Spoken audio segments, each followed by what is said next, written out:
Hi,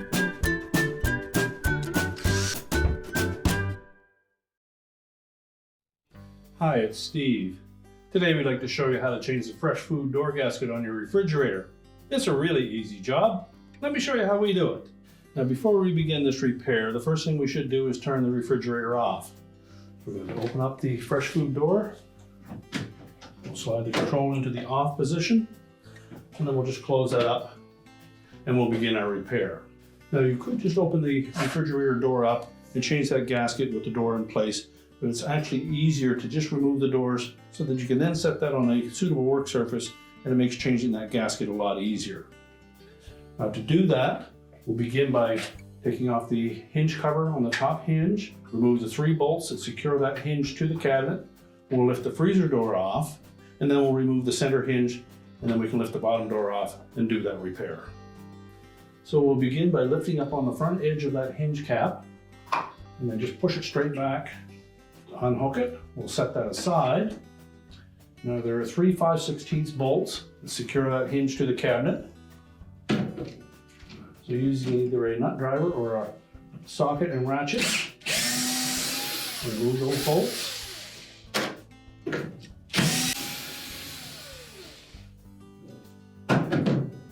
Once you've removed all of the bolts, you can lift that hinge out of the hole on the top of the freezer door. So next we're just going to grasp that freezer door, open it up, we'll lift it off of that center hinge, and then we're just going to set that aside for the time being. Now next we'll remove the center bolt on that center hinge. Again, that is a 5/16 hex head screw.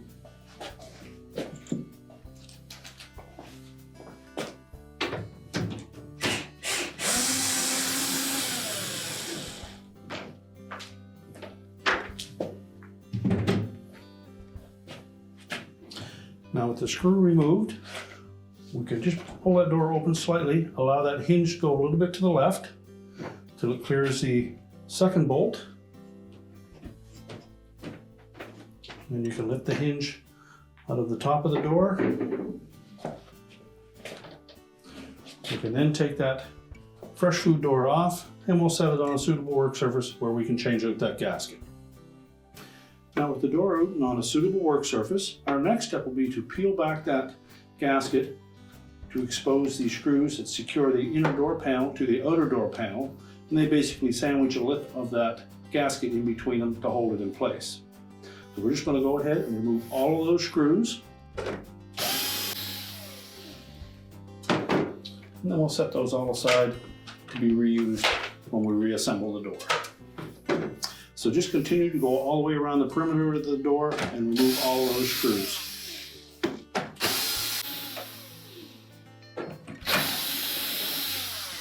Now, after we've removed all of the screws, we can then just pull that gasket out from underneath the inner door panel. You'll see the slotted openings where those screws went through, down through the inner door panel, through that lip, and into the outer door panel. So just pull that gasket out all the way around. And then we'll discard that. New gasket would have came folded in a box. So the first thing we're going to do is to need to soften that up and take out some of the preset shapes in it. There are a couple of methods that we suggest. You could just set that in a bathtub full of hot water, just enough to submerge it, and that will allow that to soften up a bit. You can also put that in a dryer and let it tumble for a while on low heat, or sit it out on a sunny day on a flat surface so it at least becomes pliable. Now once we've softened that up, we suggest that you lay it on a flat surface, preferably a metal surface if possible, with the magnet side of the gasket down just to hold it in place. It's much easier to flatten this gasket before we put it on the door than it is afterwards. So once we've done that and we're ready to reassemble, what we need to do is to tuck that lower edge of that gasket in underneath that inner door panel. So we'll start at each of the corners. We don't want to use any more force than we have to on those corners. So we just lift up on the inner door panel, tuck that in underneath. And then just continue all the way along the sides.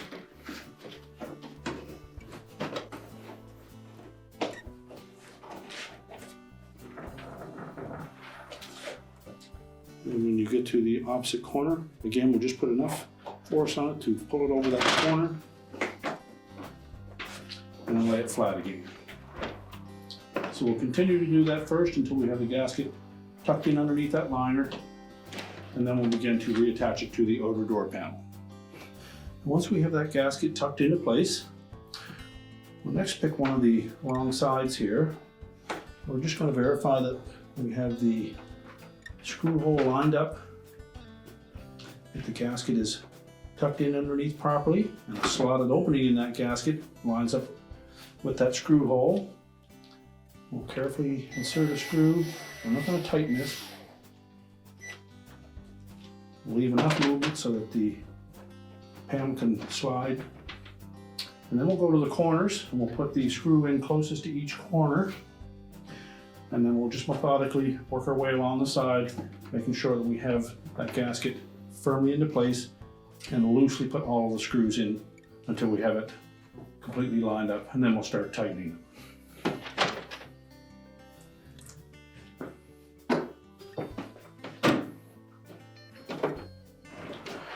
Now we're working near the corners.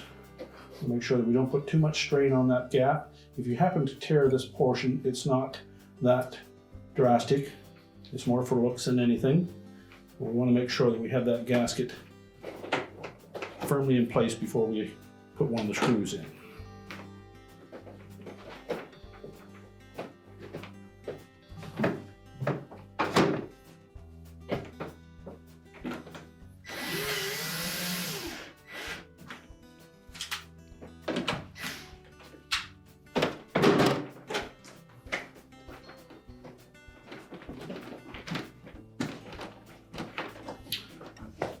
Now, if the gasket is tucked in properly underneath that liner, you shouldn't see any of these little bumps like that. That's an indication that we don't have that tucked in place. So we need to roll it back and ensure that we tuck that in.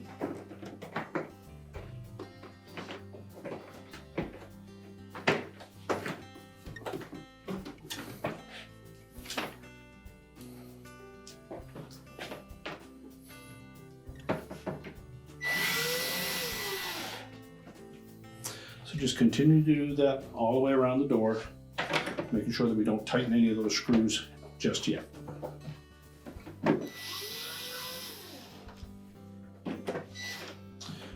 Now that we have all the screws in, we'll then just go around and make sure that we have that nice straight flush line of that gasket to the outer door panel. And then just tighten those screws enough.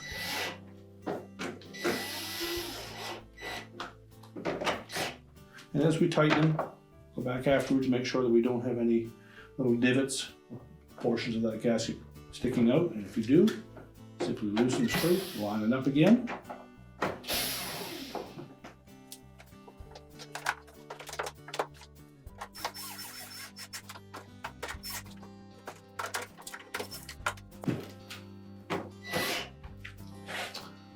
And then continue all the way around the door until we have those all tightened up.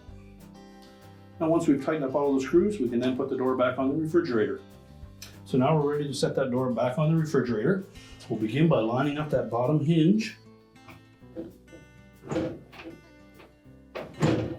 Allow that to drop down into place.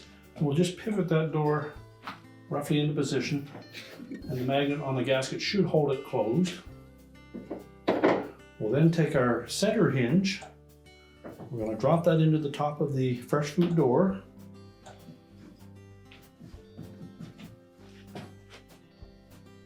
And then we'll just pivot that hinge until it's flush with the cabinet. You may need to open the door slightly to do so.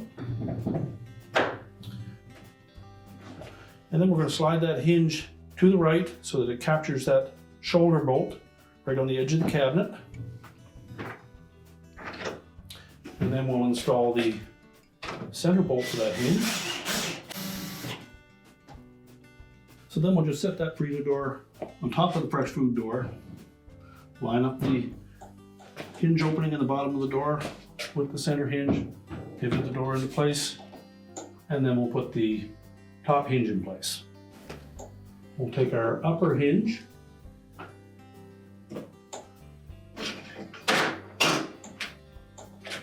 and the hinge bolts. We'll line those up with the threaded holes in the cabinet. And we suggest that you start these by hand so that they don't go in cross-threaded. So you may need to raise or lower that door to help line up that screw.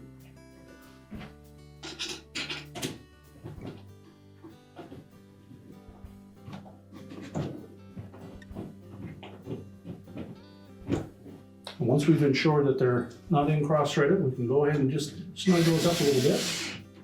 We won't tighten them yet. So what we need to do next is make sure that we have a nice even gap between the fresh food door and the freezer door. And those hinge bolts need to be loose enough to do that. As that hinge will move back and forth until we get that proper gap. Once we have it straight, we'll go ahead and tighten those screws.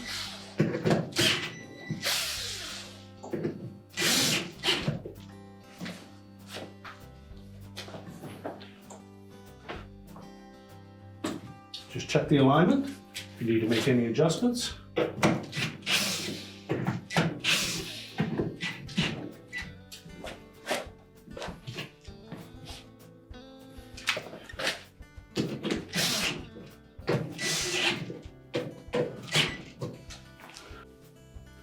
Once we have those bolts tightened securely and the door is nice and straight, we'll replace that hinge cover. Simply tuck the back end in first, then snap it down into place. We can reload the door. We'll next open up the fresh food door. Remember to turn the controls back on. And your repair is complete.